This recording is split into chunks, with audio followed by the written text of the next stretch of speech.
কাঠমান্ডু তো অনেক ঘুরে ফেললাম। কাঠমান্ডুর অনেক অংশ আছে, অনেক দিক আছে, অনেক গ্রুপ আছে। এই রাস্তাটা না আমার কাছে খুব ইন্টারেস্টিং। এই রাস্তায় সবকিছু চীনা ভাষায় লেখা, কিচ্ছু পরের উপায় নেই।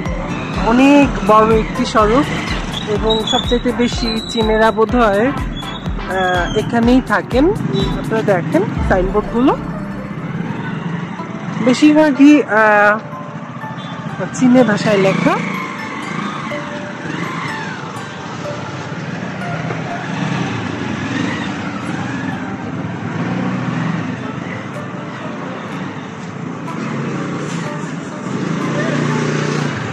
নেপাল এবং চীনের অত্যন্ত গুরুত্বপূর্ণ বন্ধুত্ব রয়েছে এবং এই রাস্তাটি তারই প্রমাণ বহন করে।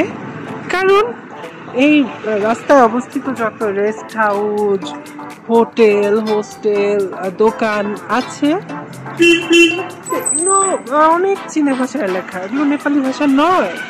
এবং প্রচুর চীনে মানুষ, চীনে পর্যটক এই রাস্তায় দেখা যায়।